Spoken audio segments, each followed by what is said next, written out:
Help देता है, उसकी बस यही खासियत है। ज्ञान कोई बुरा नहीं है, आगे बढ़ने के लिए एक हेल्प होती है। यानी आपने पीएचडी करनी है तो ठीक है, पहली दूसरी चौथी पांचवी 10वीं का भी गुरु आपको चाहिए, लेकिन आपने अटकना नहीं है। आपका परम लक्ष्य है पीएचडी, तो पीएचडी ही करनी है, चाहे उसके लिए तुम्हें 50 गुरु बदलने पड़ जाएं। लोग ये सोचते हैं एक बार गुरु बना लिया, आप बदलेंगे तो पाप लग जाएगा। अपने बच्चों को बोल के भेजा करो, बेटा एलकेजी में जो गुरु बना लिया बदलना मत, पाप लग जाएगा। वे कभी नहीं बोलेंगे, उसको कहेंगे बेटा पढ़ ले, ये गुरु छोड़ना है, अगला गुरु तभी मिलेगा। यानी अगली क्लास में जाना है बेटा, पिछली छोड़नी है, वहां पर तो दिमाग चल पड़ता है। लेकिन जब अध्यात्म गुरु की बात आती है, धार्मिक गुरुओं की बात आती है, तो कहते नहीं जी एक खसम बना लिया तो ये नहीं छूटेगा। अरे खसम बना किसको लिया तुमने, पहले ये समझ लो। साहिब कह रहे हैं जब लग मिले नहीं शब्द वो सांचा, तब तक करो गुरु 10 पांचा, कोई फर्क नहीं पड़ता इससे। और हम भी कोई बंधन नहीं डालते कि नितिन दास ही तुम्हारा आखिरी गुरु है, ऐसा भी कुछ नहीं है। हालांकि हमें पता है कि इससे आगे ज्ञान नहीं है, लेकिन फिर भी हम किसी को बंधन में नहीं डालते कि हमें छोड़ दोगे तो यमराज आएगा और पकोड़े बना के तल देगा तुम्हें, ऐसा कुछ होने वाला नहीं है। तुम्हें ये ज्ञान नहीं समझ में आया क्योंकि कई लोग पूर्ण विवेकी नहीं होते हैं। भाई गलती से तुम ऑडी में चले गए, शोरूम में कार देखने, है तुम्हारे पास 10 लाख, अब ऑडी वाला दिखा रहा है गाड़ी तुम्हें 2 करोड़ की, 5 करोड़ की, अब तुम क्या करोगे वहां से, घुस तो गए, फिर साइड में पानी वानी पी के अच्छा जी ठीक है मैं फोन करूंगा मुझे कार्ड दे दो, अब निकल जाओगे वहां से। इसी प्रकार हमारे ज्ञान में भी घुस जाते हैं, इस पंथ में भी आ जाते हैं अविवेकी।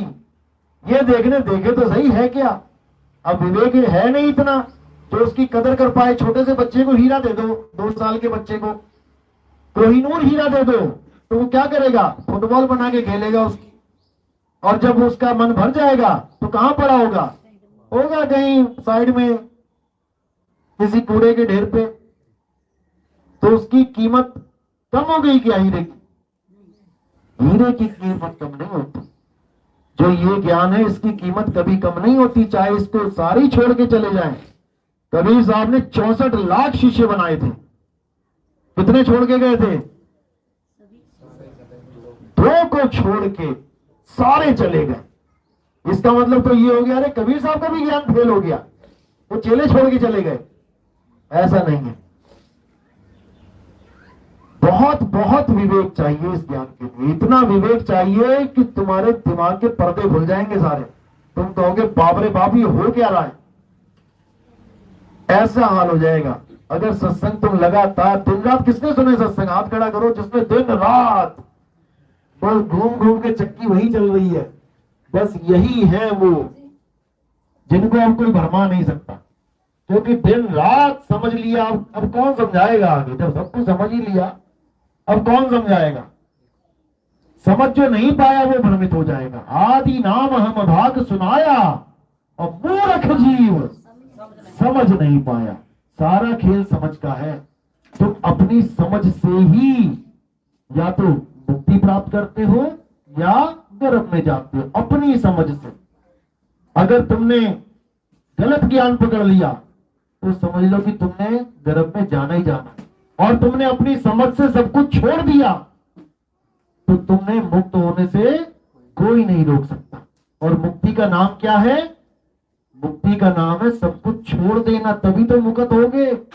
हर बंधन से मुक्ति, यहां तक कि कबीर साहब ने यह भी कह दिया कि गुरु से भी मुक्ति ले लो।